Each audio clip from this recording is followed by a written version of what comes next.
So we're thinking about John chapter 4, and as advertised earlier, we're thinking about what we can learn from Jesus in his conversation with the woman at the well. Christians are really passionate about evangelism. We love evangelism as long as someone else is doing it. Do you know what I mean? We're really excited that people hear about Jesus, and we're really excited that other people do that for us. And actually what we're trying to pause and learn and think about is the fact that all of us can share our faith. So I personally try not to use the word evangelism, because as soon as we use the word evangelism, we have images in our head of knocking on people's doors or shouting at people in the town centre.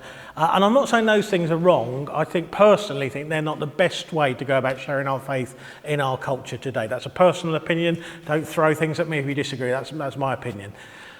So the question is for us, how do we go about sharing about our faith? And I think Jesus in John chapter 4, speaking to the woman at the well, gives us the best model for how we can share our faith. So the people you meet in your life every day are people that I may never meet. So you might think it's brilliant. We've got Graham, he can talk to people about their faith, but if I don't meet them, I can't, can I? So the question is, how do we learn just to be honest about our faith? In the same way, I can be completely honest that I'm a Wolverhampton Wanderers supporter. Got no issue with that. We're bottom of the Premiership, I think, or we're near the bottom anyway. So it's not a problem. A year or two ago, we were at the dizzying heights of 7th. I got a nosebleed. And I've just never had any problem telling anyone. I grew up in Wolverhampton. It's natural for me to support them. What's the big deal? Do you see what I mean? And if we could learn to adopt that attitude to our faith, if we could get over this block that's in our mind that says, if I say I'm a Christian, someone might laugh at me, you'll be astonished how interested people will be, not in you being a Christian and not in you being religious, but in the fact that you found something that works for you. People are incredibly interested in what gets you through life. Yeah? Incredibly interested. What is getting you through today? Because I'm struggling. And we have Jesus. Jesus is the answer. We know Jesus is the answer. But what's not going to help is we go out to people and say, Jesus is the answer. But if we can learn to share very naturally ways he's making a difference in our life, then we'll see what that's all about. So actually, I'll come back to that in a minute. So I'm going to read a few verses from John chapter 4. I'm going to read verse 4 to 25. So Jesus had to go through Samaria on the way to Galilee. Eventually, he came to the Samaritan village of Sychar, near the field Jacob gave to his son Joseph. Jacob's well was there, and Jesus, tired from the long walk, sat wearily beside the well about noontime. Soon a Samaritan woman came to draw water, and Jesus said to her, "Can I have a drink, please?" He was alone at the time because his disciples had gone into the village to buy some food. The woman was surprised, for Jews refused to have anything to do with Samaritans. She said to Jesus, "You're a Jew and I'm a Samaritan woman. Why are you asking me for a drink?" And Jesus replied, "If only you knew the gift God has for you and who you're speaking to, you would ask me and I would give you living water. But sir, you don't have a rope or a bucket," she said, "and this well is very deep. Where would you get living water? And besides, do you think you're greater than our ancestor Jacob, who gave us this well? How can you offer better water than he and his sons and animals enjoyed?" And Jesus replied, "Anyone who drinks this water will soon become thirsty again, but those who drink the water I will give them will never be thirsty again. It becomes a fresh, bubbling spring within them, giving them eternal life." "Please, sir," the woman said, "give me this water. Then I'll never be thirsty again, and I won't have to come here to get water." "Go and get your husband," Jesus told her. "I don't have a husband," the woman replied. And Jesus said, "You're right, you don't have a husband.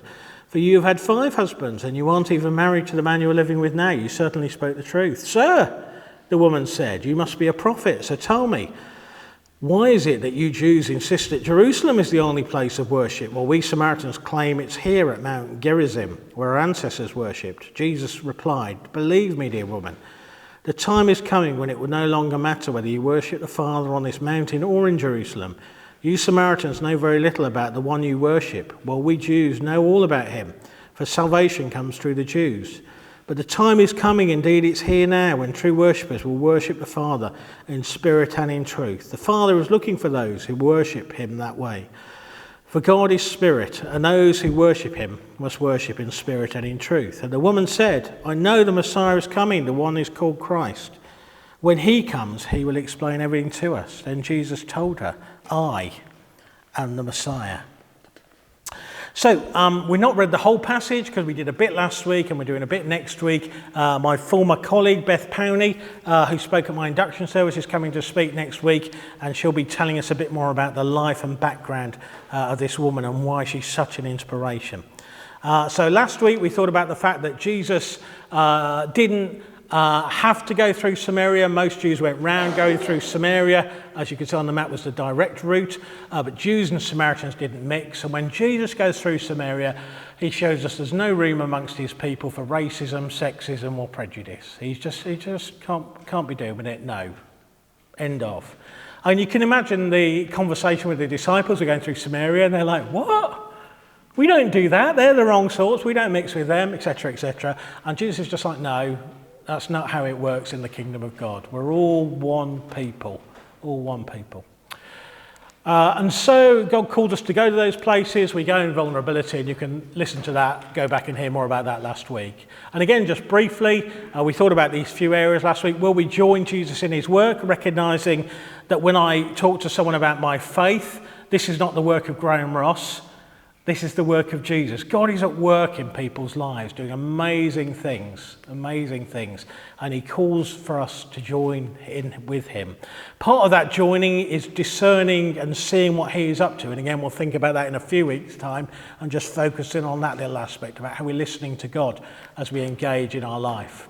We thought about our calling to let our light shine before others through acts of kindness. People might see our good deeds. And the world is such a harsh and busy place at times, isn't it? That when people see an act of kindness, it really does touch them. How can we be kind to the people we meet? We thought about being a witness. Jesus says to his disciples when he goes to heaven, you're my witnesses. When you're a witness, you just say what you saw. You don't have to be clever. You don't have to have a PhD. You don't need any of extra knowledge. It's just what was my experience.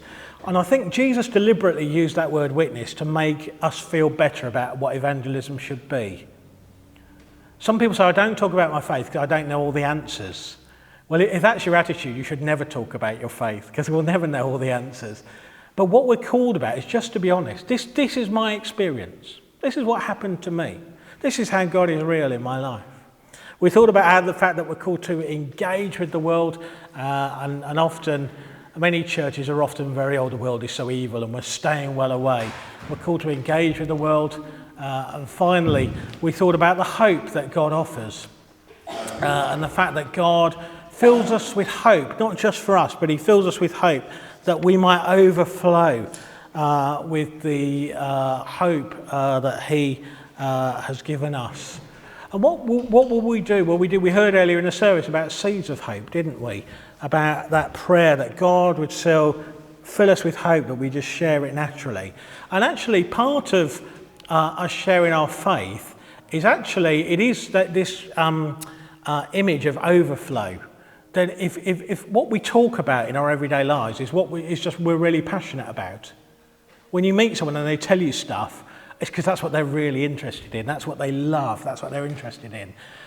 And part of the answer to how we share our faith is not to think, I ought to try harder. It's to say, how do I love Jesus more? How do I engage? How do I grow in my faith more? Because the more real this is in my life, the more it will just overflow. I won't be able to help myself. Guess what happened to me? Do you know, if we can do it for 2-for-1 products at the supermarket, you can get 2-for-1 on courgettes, you know. Oh no, they don't do vegetables like that, do they? But you can get 2-for-1 on unhealthy foods. And we're really passionate about telling people about all sorts of stuff that excited us. How excited are we about Jesus? And in some ways you could say that our level of desire to tell people about our faith is like a spiritual thermometer. So if you're sat here, as some of you will, Some of you will be, and if you were feeling this, I don't judge you for it, but this is just a level of reality, and you're thinking, you know, it wouldn't bother me if I told anyone about my faith or not. That would indicate to me probably your faith is not alive and kicking in the way it might be. Does that make sense? So I don't judge you for it. We just go through different seasons of life, don't we? But when God has answered our prayer, when God is doing amazing things in our life, we're much more likely to think, Joe, I'd love to tell someone. Whether we do or not is another thing. But we have that inner desire to talk about what's important to us. We thought about where the wells are in our society. We generated the list earlier. It can be places like the pub, the park on a bench, or otherwise a coffee shop, the workplace, a gym, where we're walking the dog, when we're doing our shopping, when we're just, can't read my own writing, when we're in the neighbourhood, and when we're at the barber's, and whatever the one I couldn't read was. Thinking about how we can connect with people. But like Jesus, it's recognising that when we get to these places, will we stop? Has anyone ever said to you, Joe, when you're talking to someone and they're saying to you, it feels like you're not here? Anyone said that to you? Feels you're talking to someone, you're in a room, it feels like you're not here. Anyone ever said that to you? They have to me. Anyone else? Let's have some honesty in the room. Come on. See those hands? Some of us, it feels like you're not here. Why is that? It's because our minds are like, busy, stuff, and sometimes we're present with people, be it Christians or not, and we're in a place to bless people and be kind to people, but our minds are just so full of stuff, aren't they? So part of our thinking is when we are in the meeting places in society, when we're out in public, how do we slow down? How do we disengage our brains a little bit so we can just be present in the moment, where we can be looking around in that coffee shop or pub and saying to God, what is it you want to do in this place today? Because Jesus did stop, and okay, I recognise that's not Jesus, but there was no cameras 2,000 years ago, and perhaps he did look something like that. As the woman approached, there's this guy just sat there looking fairly blotto, and he stops because he's tired. But sometimes we might stop just because. I remember one time I was walking across the village we lived in, and I just had a feeling I should walk the long way round. And I can't explain to you why. It was just a sense of, it wasn't the Force, that's Star Wars, right? But, you know, it was just that sense of, I've got to go the long way round. And I went the long way round, and I met someone who I'd been ringing and trying to get hold of. I would say texting, but this was before, in the olden days. Ringing and trying to get hold, couldn't get hold of them. And we met them in that moment and had a conversation. Isn't that amazing? Isn't that amazing? You're looking at me saying, oh, he's so spiritual. And I'm telling you a story from like 25 years ago, so maybe not. How will we stop? How do we make space? How do we connect with people? Just want to notice some of the things that Jesus does as he speaks to the woman. The first thing is, he approaches her as a guest and not a host. So he says to her, can you help me? So as churches, we like to do evangelism when we are in control. Come to our thing, come to our meal, we set the agenda and we're very much controlling it. I remember running an Alpha course and on the end of the first week, this lady said to me, one of the guests had said, do you know, I've had such a good time, but my circumstances have changed and I can't come anymore. I've got to be in the house and I think it was kids. There was some family thing, she had to be at home. And then she said, you could come to my house if you like. And I'm sat there as the minister thinking, someone has spent hours doing rotas. What are they going to think about this? And I did the only thing I could do and think, well, I'm not going to worry about that. I said, Joe, we'd be delighted to come to your house if it's not too much trouble. Should we do it a week at a time and just make sure you're happy? And we did that, and we went to a non-Christian's house and ran an Alpha course. Isn't that brilliant? And do you see what I mean? Then actually, the people, and the people who would have been cooking all those meals were like praising the Lord. I had nothing to worry about. They were just delighted. And it was just wonderful. Sometimes we think things have to be on our territory. We go to the world as saviours. No. Jesus is the saviour. We go to the world to engage relationally. And I think, actually, one of the things that doesn't help is when we arrive trying to say to people, we've come with all the answers. Because when you meet people, you think they got all the answers. What do you think of them? Don't say it out loud. It's not a good look, is it? And actually when we go and we engage with people, it's brilliant.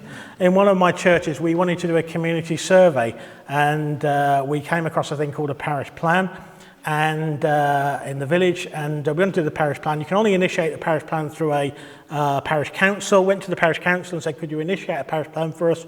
And they said, yeah, we'd love to do that, but can we do it with you? And we spent the next year and a half with people from the parish council and the church and others from the community doing a community service. How clever is that? We were trying to work out what stuff we could do in the community, and we engaged with people through an act of a survey. And I think for too long we've been oh no, I've got to do it. This is ours. This is our precious. We're like Gollum and his ring, aren't we? My precious, it's mine. And I think we've got to just take our hands on, come into this world and engage with people, not as someone who has all the answers, but listening. Secondly, he notices the outsider. Do you know when you're tired? The last thing you want to do is be kind to someone when you're tired, isn't it? Or is that just me? Am I just a terrible person? Do you know when you just just leave me alone? And in his tiredness, Jesus notices the outsider. Isn't that wonderful? Will we disengage with our brains enough, our busyness, to just notice? Because this world is full of people who are hurting. And we mix with them every day. We mix with them every day. Will we be slowing down in the moment, saying to Jesus, will you help me to notice the outsider, to be kind? Jesus is approachable and accepting rather than that, no, don't, he's not giving off the, no, I'm busy vibe. He's approachable, he's accepting. He offers living water rather than just being nice. And again, I've talked to lots of churches about evangelism. And I think the truth is many of those churches who think they're doing evangelism are actually just being nice. I just want to let that sink in, because being nice is a part of it. You know, when we bless people with no strings attached, that's great. But that's just part of it, isn't it? And actually we've got to work out how do we more intentionally share our faith, and how do we let God lead us in that? And we'll think about that in a week or two. Thinking then more specifically about what Jesus says, Jesus offers life and hope. He begins to talk to this woman about living water, which is convenient because they're sat by a well. She understands the importance of water, and so she knows that water is essential for life. And Jesus talks to her about how the fact that is really important, that living water. I can give you living water. And it must have been a very funny conversation, because he's saying, I can give you living water. And she's like, but didn't you want a drink a minute ago? That's a bit weird, isn't it? What? If you've got living water, why do you want a drink for? That's really odd. But Jesus is just trying to talk to her in a way she can understand. He's saying, look, I have something that can satisfy. Jesus said, I will bring you, Jesus promises fullness of life, doesn't he? And I think, again, 20, 30 years ago, Billy Graham, famously, at the end of his talks, always used to talk about what are going to happen on your way home when you get run over by a bus and you stand before God, and what are you going to say to him when he says, why should I let you into my heaven? And that was great, and people flocked. And I don't think that's the right question anymore. I don't think we should hide from people eternity. I think we should be willing to talk about it. It's not a problem. But I think what people are looking for in our society is what brings fullness of life. And we believe it's Jesus. How do we talk about fullness of life? How do we talk about relationship with God? It's interesting, Jesus talks about this. You worship, it doesn't matter if you're in Jerusalem or on a mountain, or it doesn't matter where you are, you worship in spirit and truth. And one of the things I think is really important about how we share our faith is that at some point we want people to meet with Jesus, not just hear about him. It's about an encounter, not just hearing about him. So occasionally, as a minister, people ring me up and think I'm Ghostbusters. And they'll ring me up and they're saying that something's going bump in the night, and can you come and pray for me?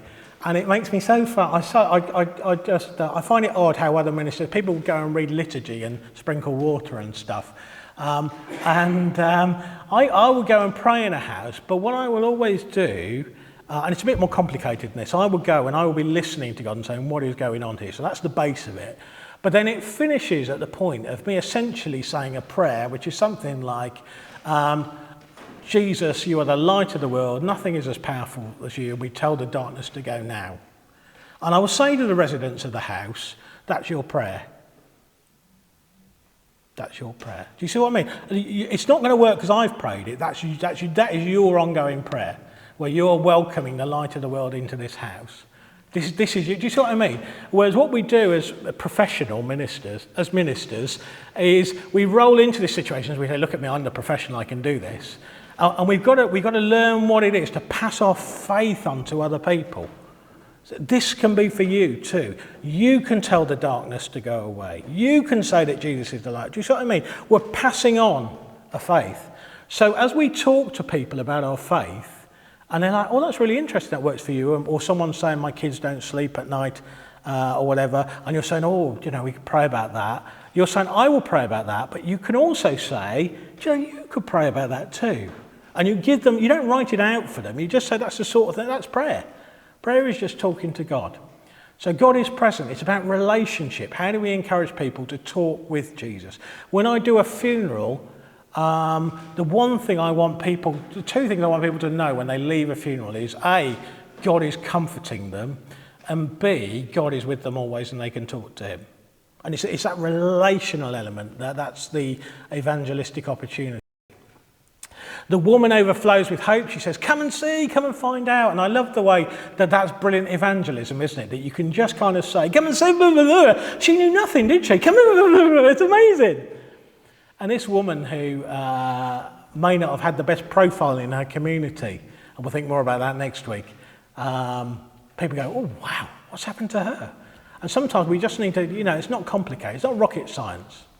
So what sort of things can we say to offer life and hope? What sort of things? Just think about that for a minute. If you were going to have a conversation with someone this week, if an opportunity presented itself, just thinking about life and hope, God being present, is there something you could say to someone?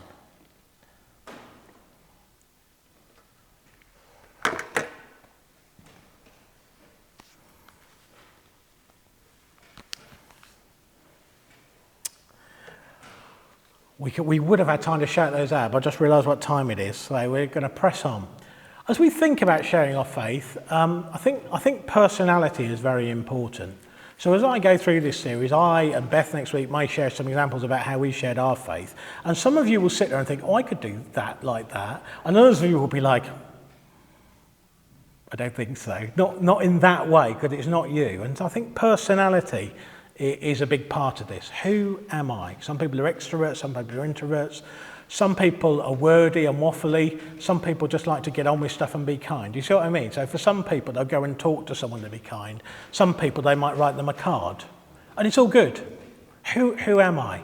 We spent some time thinking about who we are as a church a few months ago, and you told me through the surveys and the interaction that as a church, these 8 areas are key to who we are, that we're loving, we're accepting, we learn together and interactively, children and young people are valued, we have a relaxed atmosphere in our church, we have creativity in our church, we're life-focused, and we're full of hope. And that personality will shape the way that we go about our evangelism as a group. That will mean we're not, as a church, going to go and preach in the town centre on behalf of Bethesda Baptist Church. I'm very happy for anyone to do that. It's wonderful. It's all good. But do you see what I mean? It doesn't suit our personality. Our personality is saying, well, how can we take the love of God? How can we show people that they're accepted? How can we, through our creativity, and I think some of our creativity will flow into this new meeting place that we're having. And what about your personality? As you meet someone in need, you notice someone who's struggling, you might say to them, are you okay? You might say to them, what can I do to help? You might say to them, would you like a drink of water, whatever the equivalent is? Do you need something? Some people will go, someone's getting them a box of tissues. I can see you now. We respond in different ways. Some of us might just sit down next to someone and be quiet. So we're all different people and we all would respond in different ways. I think one thing we can all say is, can I pray for you? And we can offer to pray with people or pray for people at some point later on. And I think the thing I would just reflect, and the central thing I'm really trying to say, is that listening, particularly in our busy society, is a gift. And I think the chaplaincy model, which is essentially a chaplain will come and listen to someone and engage them and be kind to them, and maybe pray for them, that is our model for evangelism. Because in churches, we're really good at this sort of stuff. And if we could learn to transfer this to those outside, and in doing so, as we do so, we be ourselves. And we can only be ourselves because everyone else is already taken, aren't they? There's no good you trying to share your faith or be a Christian in the exact way I do, because you're not me, are you? You're you. How can I share my faith as me? Coming in to finish then, just some examples and some practical ideas of how we can share our faith. So Jesus offers the woman living water. And she might have said, oh, that's interesting. She might have said, She might have walked away. She might have done all sorts of things. But when you fish, not that I ever have done, you put something on the end of a line. This is the technical explanation. And you lob it in a water, don't you? And you could sit there all day and not catch anything. Or they could keep biting. And that's evangelism. What did Jesus say to his disciples? I will teach you how to fish for people. And okay, there wasn't a line involved, it was a big net. But some fish will be in the net and some won't. How do we talk to people? How do we share our faith? And some of the best ways, if you ever just want to talk about your faith with people, just in everyday conversation, just say, I went to church on Sunday. And better still, if something interesting happened in church, which obviously can't be guaranteed, then tell them about that. You know, this happened in church. Oh, that was really interesting.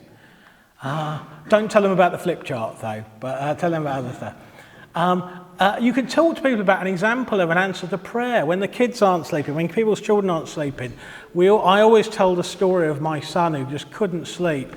Talking about things that go bump under the night. There was something very spiritual going on. And we taught him as a little 3, 4-year-old, 5-year-old, his prayer every night was, God, take the monsters away.